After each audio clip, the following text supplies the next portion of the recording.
the mystery of the Book of the Dead and the secrets of the underworld. Deep in the history of ancient Egypt, amidst a mysterious atmosphere related to death and resurrection, the Book of the Dead emerged, the legendary text that provided the pharaohs with a map of the underworld. The Book of the Dead was not a book in the modern sense, but rather a collection of magical texts and rituals that were written on the walls of tombs and papyri, aiming to protect souls from obstacles they might encounter on their journey to eternity.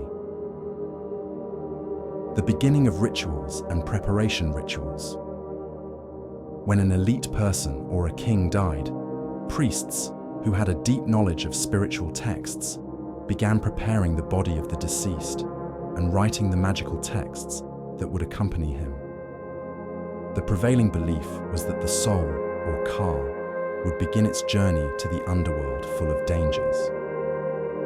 The priests wrote precise spells on the doors, papyri, and walls surrounding the deceased to ensure that the soul would not lose its way.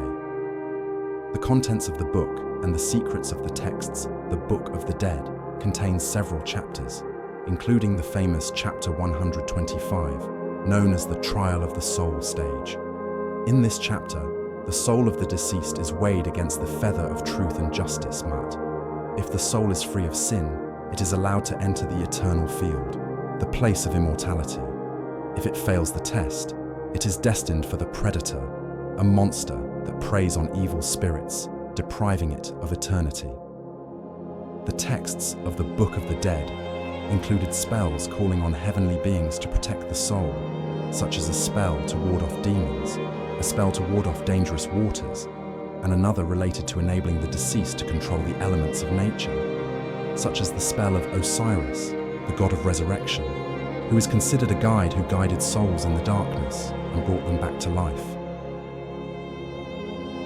Magical rituals and their relationship with the gods. Each spell in the Book of the Dead has a deep meaning and special symbols that require precise knowledge. Anubis, the god of death and mummification, prepared the soul for the journey, providing it with care and protection. Thoth, the god of wisdom, records the deeds of the deceased, while Ma'at acts as the judge who weighs the heart against the feather of truth. The priests played a pivotal role in preparing the rituals that would protect the soul and place it in a safe position that would allow it to safely cross the gate of souls. Preparing the texts and writing the papyri. The priests used a magical ink made from a mixture of natural inks and carefully wrote the texts on soft papyri that were buried with the deceased. The rituals were not random, but rather contained a special coded pattern. Writing the texts required a precise knowledge of complex hieroglyphic symbols, which represent aspects of Egyptian mythology, in addition to precise astronomical calculations. The Egyptian view of life after death. The Egyptians believed that death was not the end, but rather a transition to a new stage of life, where the deceased would meet his ancestors and gods. The deceased had to adhere to the rituals and magical texts that prepared him for a successful transition, believing that the soul's failure to cross to the other world would expose it to eternal suffering. The Book of the Dead remains an eternal legend that represents a mixture of philosophy and spirituality, and remains one of the oldest religious documents that have influenced human thought throughout the ages.